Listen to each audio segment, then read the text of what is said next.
Hello, dear students. I'm Dr. Neelam Yadav from ABES Engineering College. I'm preparing this lecture video on the topic Atomic and Molecular Structure.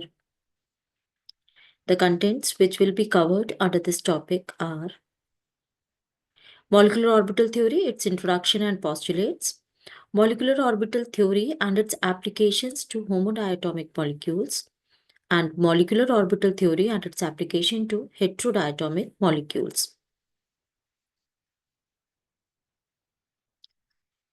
Molecular orbital theory postulates. Molecular orbital theory was given by R.S. Mulliken and F. Hund. According to this theory, the first point which was discussed was that atomic orbitals with same energy and symmetry combine to form molecular orbitals by linear combination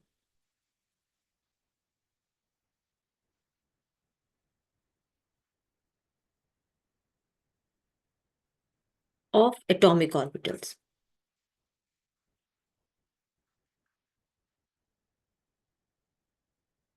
This is denoted by capital LCAO. This is called as linear combination of atomic orbitals. According to this, if xi A and xi B are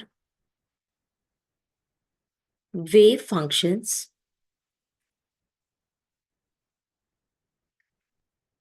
for atoms A and B, then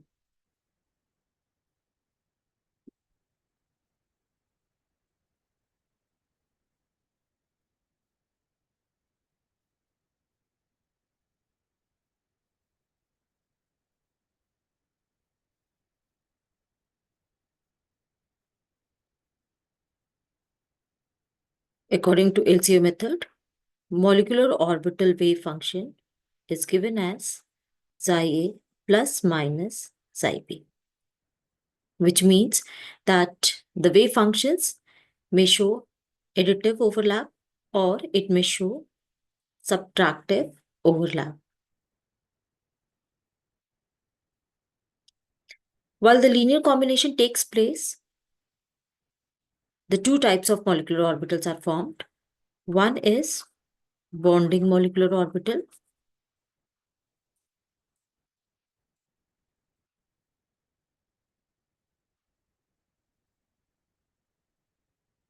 and the second one is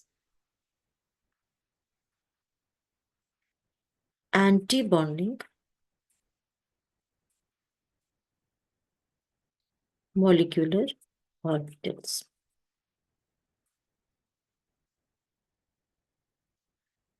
Bonding molecular orbitals.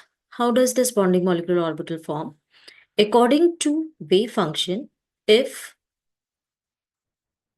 the wave for atom A is given as xi A and the wave function for atom B is given as xi B. This is atom A and this is atom B.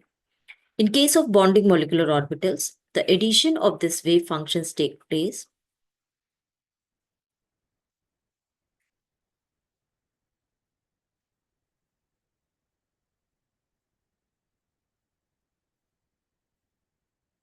And results in additive overlap, where the amplitude is increased, and this is called as bonding orbital, which is formed by addition of xi A and xi B. This is called as addition of wave functions. And this wave function is of atom A and atom B. Now, this is the condition when the wave functions add, And since in linear combination of atomic orbital, both addition and subtraction exist, so when subtraction of wave functions takes place, antibonding molecular orbital is formed. And in this case, if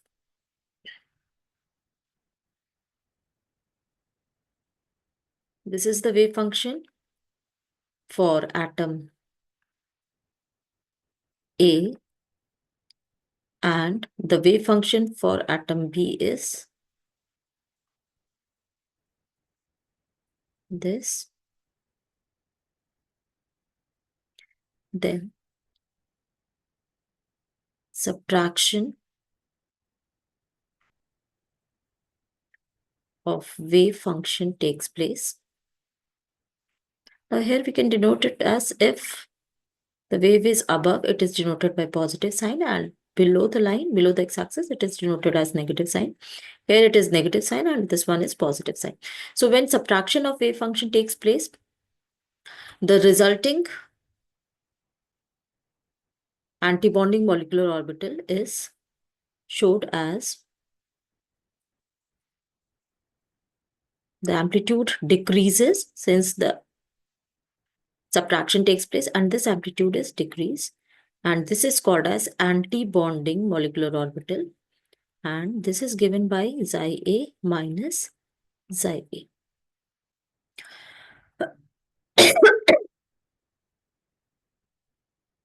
So this is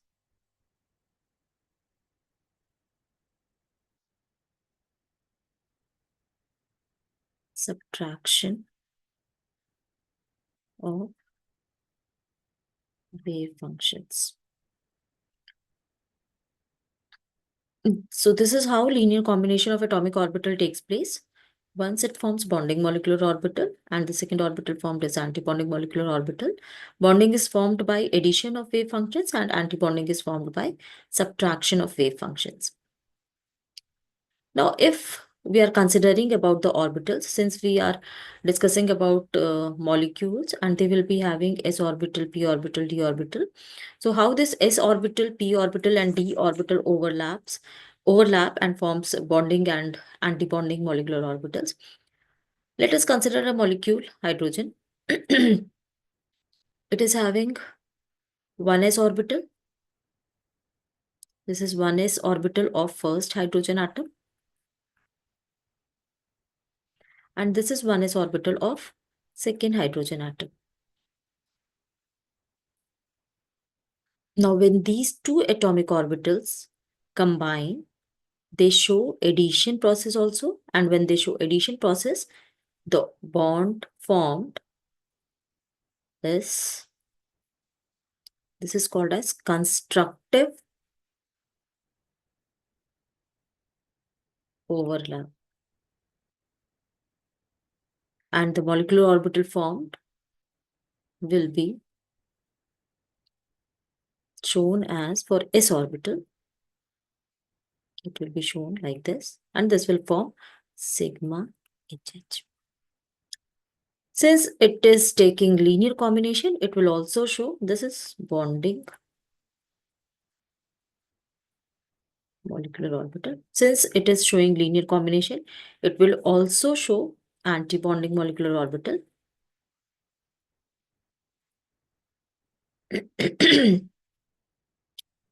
1H, 1s orbital of first hydrogen atom and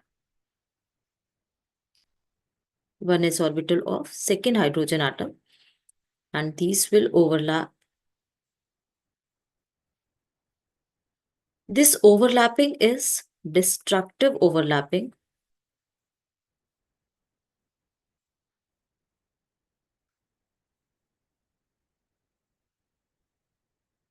And this results in the formation of a node between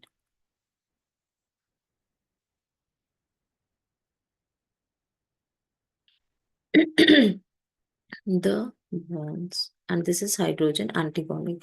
This is the nodal plane. This is the nodal plane. Similarly, when we take an example of p orbitals overlapping, then we can explain it. As we know, p orbital is having double shape. So we can give the explanation of overlapping of p orbitals. P orbital is represented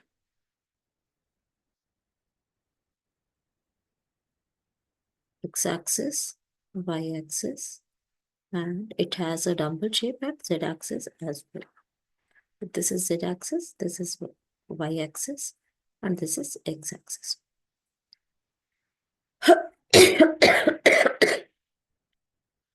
Now we are taking an example how z suborbital overlaps over here. This is pz of one atom, and this is pz orbital of another atom. This will show both addition and subtraction, and this can be represented as, when it is showing subtraction, it will form this, sigma antibonding pz, and pz orbital is generally starting with second shell, so this is 2pz, and once it shows, this is subtraction, and other one, when it shows addition process, then it forms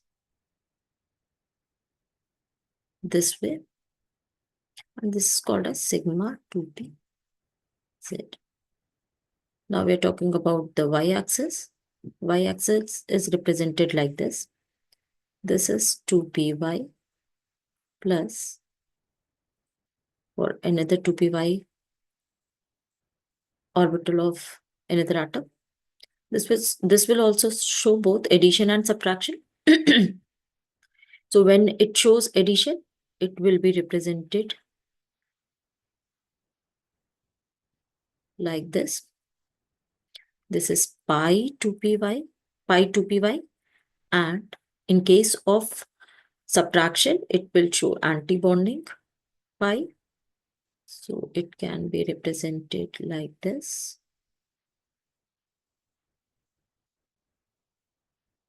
This is denoted like pi 2py. For x-axis, since x-axis is represented like this is 2px. For second atom, 2px. This will also show both addition and subtraction.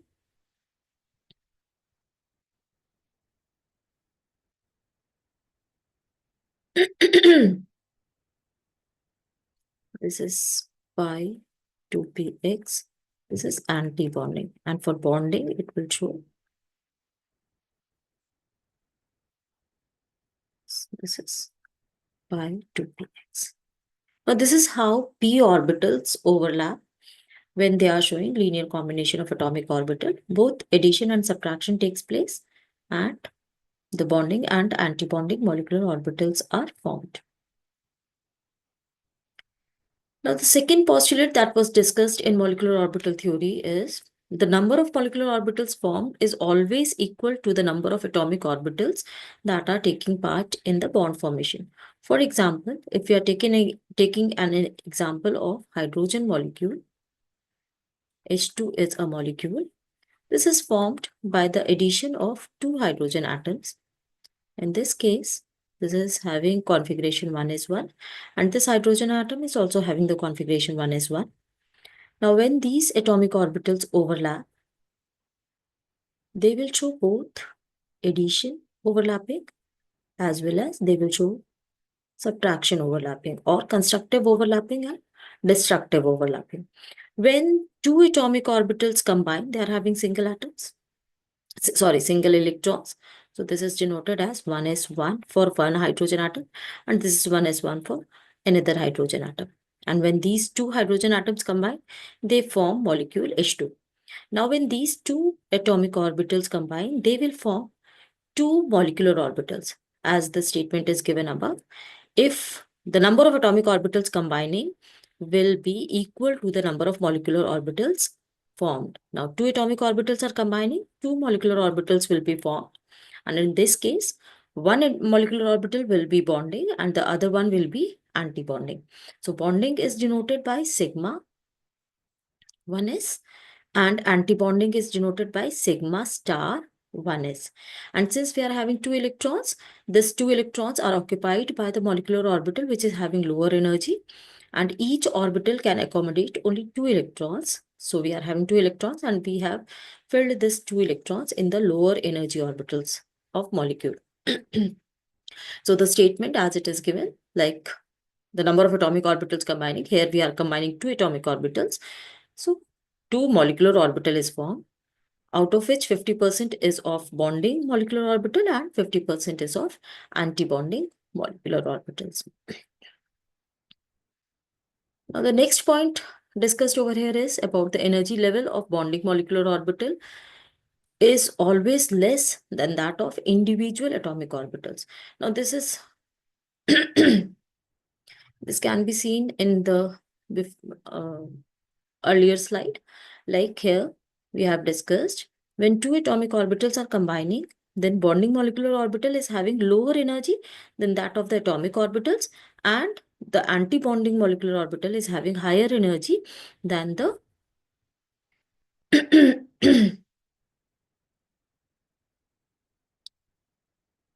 so this is how the energy is increasing from lower level to higher level. Fourth point is energy level of antibonding molecular orbital is more than that of individual atomic orbitals. This was also discussed in the earlier slide. And this destabilizes the molecules.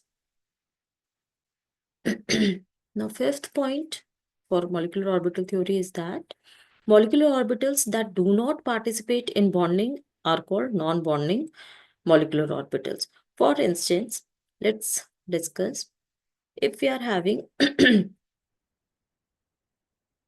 two atoms which are combining to form, one is forming bonding molecular orbital and the other one is forming anti-bonding molecular orbital. In this case, if for instance three orbitals are combining, then three molecular orbitals will be formed and one of this is non-bonding molecular orbital. The energy level of the non-bonding molecular orbital is always in the level of atomic orbitals.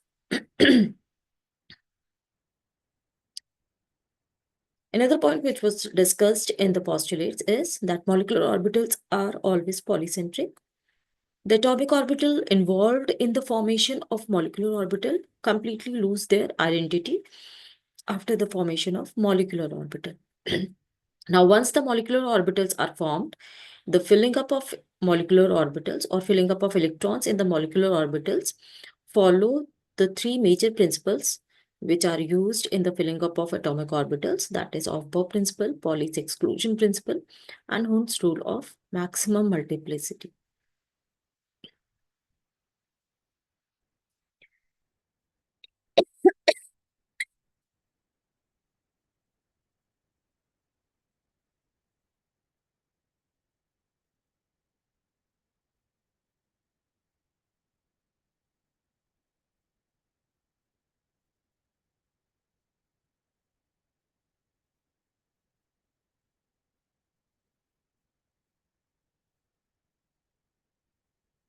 Now, when we are discussing about these three rules, we can explain them as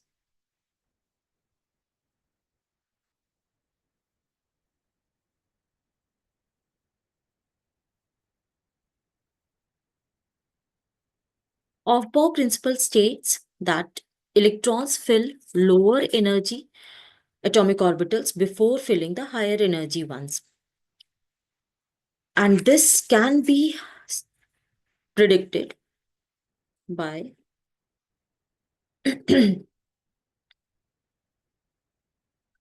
Now, if we are filling up the atomic orbitals and we have to fill the atomic orbitals according to the increasing level, then we follow this rule.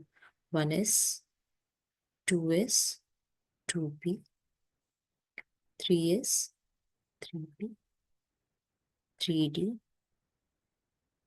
4s, 4p, 4d, 4f.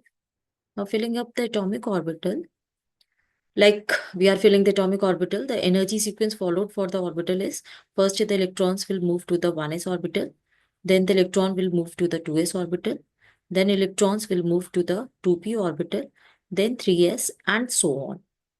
This similar rule is followed for filling up the electron in the molecular orbitals. So molecular orbital filling is also carried out by using the principle of Bose. Now, second principle which is followed for the filling up of electrons in molecular orbital is Pauli's exclusion principle. This principle states that no two electrons in the same, in case of atom it is atom, and in case of molecule it is molecule, can have identical value for all the four quantum numbers. Now, this can be explained as if an electron is filled in the orbital, if the electron is being filled in the orbital, then each orbital will have two electrons.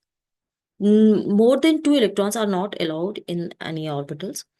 And the second thing, each orbital is having two electrons and both the electrons must have opposite spin. One electron will have plus half spin, then other electron will have negative half spin. This is the Pauli's exclusion principle. Now, Hund's rule states that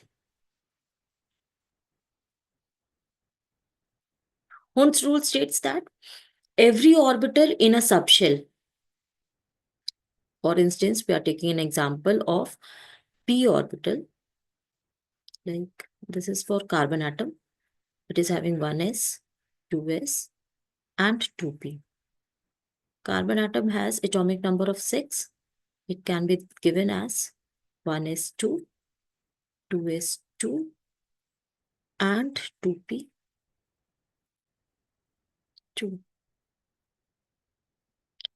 So in this case, it is having two orbitals over here, two electrons, sorry, and this is also having two electrons. Now p orbital is having three suborbitals. Now we are having two electrons. We can fill these electrons in degenerate orbitals, and initially we have to give electrons to each degenerate orbitals, and then only we can start the pairing. This is the first point.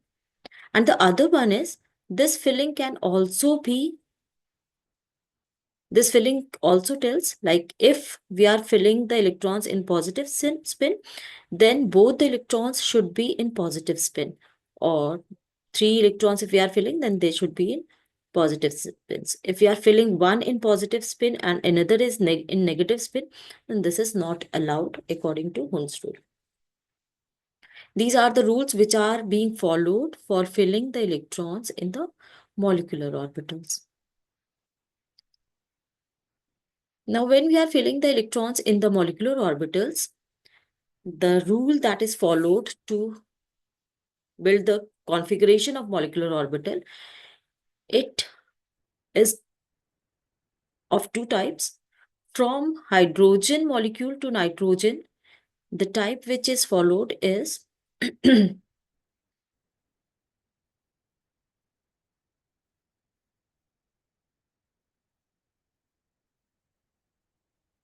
sigma 1s, sigma star 1s,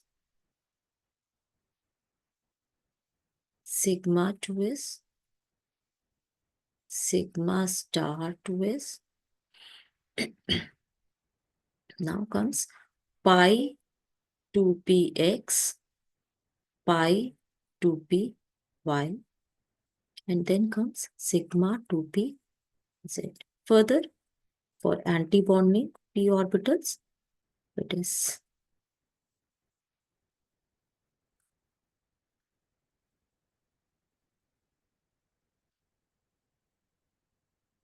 pi star 2px, pi star 2py, and then sigma star 2pz. In case of molecules from oxygen to neon, the sequence followed is sigma 1s, sigma star 1s, sigma 2s, sigma star 2s. Now in this case, sigma 2pz is having lower energy than pi 2px and pi 2py. In case of antibonding, the energy sequence is same as that for hydrogen to nitrogen.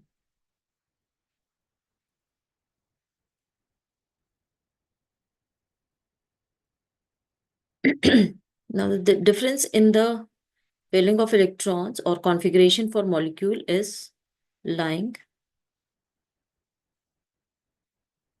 here.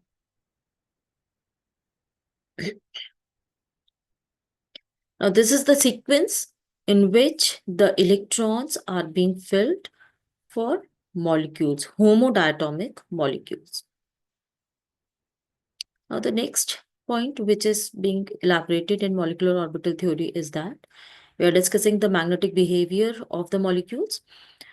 Molecules, if the molecules are having unpaired electrons in the outermost or highest energy occupied molecular orbital, then the molecule is behaving like a paramagnetic, behaves like a paramagnetic.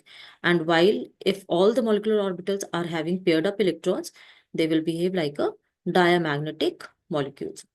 Now for bond order in a molecule, if we have to calculate the bond order of the molecule, it is calculated by the formula bond order is equal to number of bonding electrons minus number of anti-bonding electrons, and this whole is divided by 2. This is the formula used for calculating the bond order of any molecule. Now, bond order can also be related to the bond stability and bond length. If the bond order of a molecule is high, then the bond stability is also directly proportional to it, and the bond length of a molecule is inversely proportional to the bond length.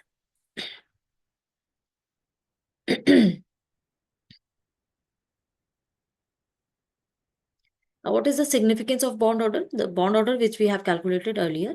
Now, if the bond order value is 0, if bond order value is 0, then the molecule does not exist.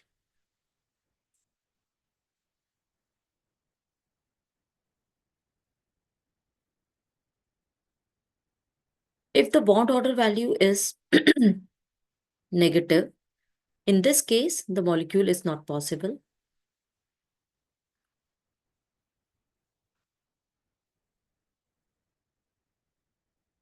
The other significance is if the bond order value is positive, it may be +1, +2, +3, then the molecule exists and it is stable.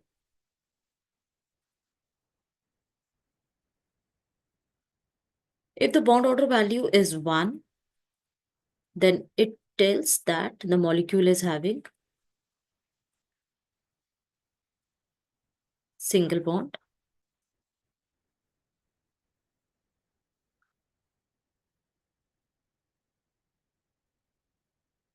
If the bond order value is 2, then molecule is having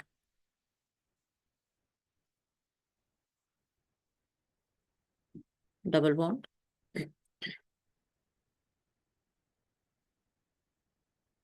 And if the bond order value is 3, then the molecule has triple bond.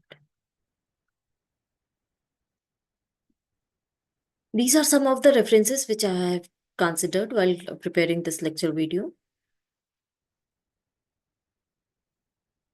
Thank you.